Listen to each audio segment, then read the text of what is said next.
Thanks for dropping in to Get Out of Your Way, a confidence overhaul podcast for those souls that desire bigger and bolder lives.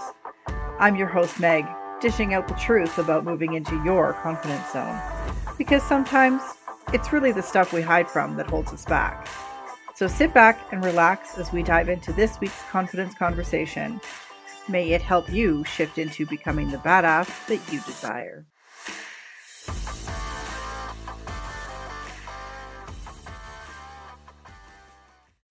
Hey guys, welcome back to Get Out of Your Way. On the last episode, I talked a little bit about relationships cratering. What I mean by that is relationships caving in on themselves or ending in your life. Now, this can become dramatic. It can just end without you really noticing. These things happen when you start to work on yourself. It is inevitable. It always happens. You can choose to be upset about it and stop working on yourself and keep these people in your life, or you can accept the fact that these people that are actually leaving your system and leaving your life, they're leaving for a very good reason. They're leaving because they're no longer matching your frequency.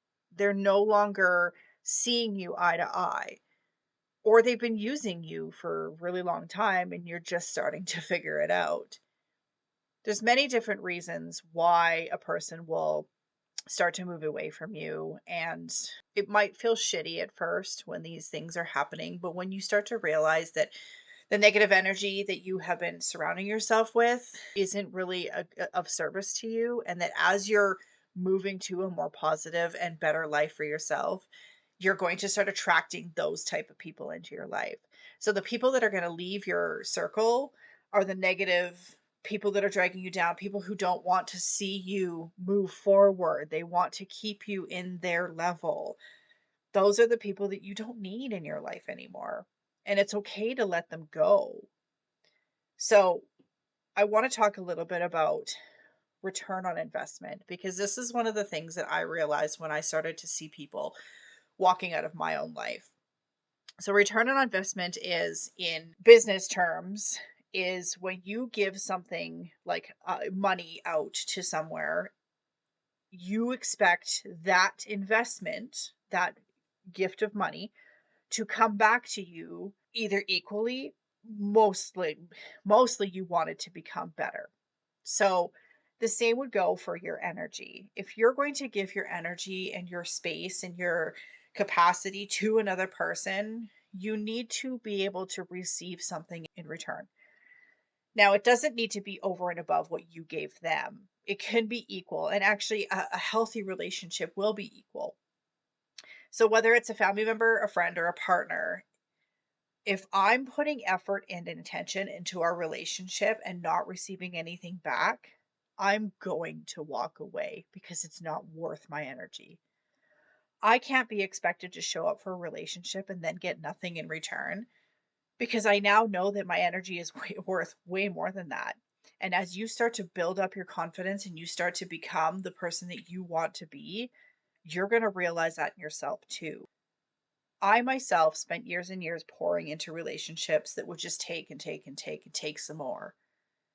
I can't say for certain why some people do this to others, whether it's on a conscious level or not. Perhaps they do know that they're selfish, or they just don't know how to support anyone. But it is common to see people just taking from others. I had times where I was completely surrounded by friends and family and still felt so alone. I felt so alone that I thought I was insane. Like, how can a person have this amount of people around me and still not feel held and needed and wanted and contained and loved? It would make a person go crazy. So now I know that that lonely feeling that I had was because I wasn't supported. I didn't have the support that I was giving others. I was expecting what I was giving somebody else to come back to me exactly the same way. And that's not healthy. Something I want to mention, and it's something that you can keep in the back of your mind if you're wondering whether or not a relationship is worth saving. Just know that it's not worth your time to always be initiating conversations, checking in, or keeping them informed.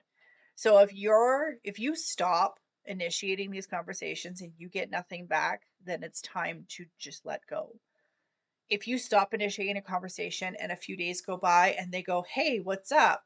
That means that you're on the forefront of their brain and that they do actually care and want to support you. Maybe they just don't know how. The relationships where you are always initiating conversations and not getting anything back, those are the kind of relationships that can actually break you down. They damage your self esteem. I know for myself, I felt like perhaps that I didn't deserve the same type of care that I was giving them. I thought perhaps my problems weren't as bad as theirs, and therefore, again, didn't deserve the time it took to lend an ear, or all I was good for was a personal therapy session. Healthy relationships need to include a dialogue around support. If you find a relationship that you do want to continue saving, I strongly recommend having this conversation with them. You need to talk about how you expected to be supported because maybe it is a case that they had no idea how to support you. And so they stood in the background waiting for you to actually come forth and say, "Hey, I need your help in this." Because let's be honest, people can't read your mind. Even though you feel like you can read the energy in the room, like this is how I thought. I felt I could read the energy in the room and that that person or another person in my spectrum, if they needed help, I would just automatically offer it. And some people don't have that in them. So these conversations are the things that we started having. So my friends and I have a saying: I'm about to bitch and whine and complain, and I need an ear, not a voice. So therefore, they just need somebody to listen to because a lot of times with my friends, anyways, all they need to do is just talk about it and then it just sorts itself out because it's like they work their own problems out as they hear themselves speaking out about it. So I'm not needed to give advice. And sometimes they need my advice. And that's when they say, "You know what? This is I need your perspective on this. What would you do in this situation?" So, short of stopping initiation of any conversations, other suggestions that I might have in order for you to know whether or not a relationship is healthy and worth being in your new refound energy is I want you to start setting up boundaries. I want you to have the conversation with support and tell people where your boundaries lie. Because a lot of times, I know for myself, I used to allow things to happen, or I would say yes to things that I, in the back of deep in my gut, knew that I didn't want to do. But I knew that my friend or my partner at that time needed that needed that out of me. And so I would put my own feelings aside and do it for them anyways, even though it made me miserable. So setting up boundaries around those kind of things, being able to say, "No, I really don't have the capacity to hold that today. Maybe another time I could help you. Is there anything other than that that I can support you with?" Stop giving people extra, especially if you know in your gut that you don't have it in you to do it. Once you start giving people extra, they'll stop asking. They will, if it's a healthy relationship, they will respect those boundaries. If it's an unhealthy relationship, they may get pissed off at you and then walk away. So inevitably things just start working themselves out as you stop giving your extra and you start setting up boundaries. Number 1, when you start working with yourself, is you need to protect your energy. Because the energy that you were used to giving others, you're now going to reroute to yourself. So you're not going to have the capacity to help everybody and their dog. Unfortunately, especially for me as an empath, I wanted to still help everybody, but I quickly became burnt out. I knew deep down that I needed to put as much energy into myself as I could. And when you're ready to make these shifts into yourself and to find your confidence and to really work towards who you want to be, that's going to be a no brainer. It's going to be a sure shot, like this is happening. And you're not going to give in to other people's bullshit, so to say. It does get easier. It does suck at first when you start losing your friends and you go, "Oh my God, I'm losing everything. What did I do?" Because trust me, I spent many nights laying in my bathtub thinking that I fucked up everything and that I was going to live the rest of my life alone. Because each and every boundary that I set for myself and each and every conversation that I stopped initiating, I lost another person. But I'm going to tell you something. Those people that I lost today, I don't miss in the slightest because they weren't good for me. They brought me down. They kept me on their level because they didn't want to shift upwards. They didn't want to work on themselves. They didn't want better. Whether it was a laziness thing or they thought it was too hard to work through stuff. Because let's be honest, working on ourselves is fucking hard. And it takes a really meaty person to be able to do it. So when I realized that I was putting in more effort into some and I simply stopped calling and I waited for them to reach out and they didn't, I was okay with that. I am okay with that. And I'll say it again. At first, all of this stuff I felt like shit doing it. And it's normal for healers and helpers. But we need to heal and help ourselves first. And if that means laying back from constantly supporting somebody else, then that's what needs to happen. If the person on the other end can't respect that, then they're not really your friend.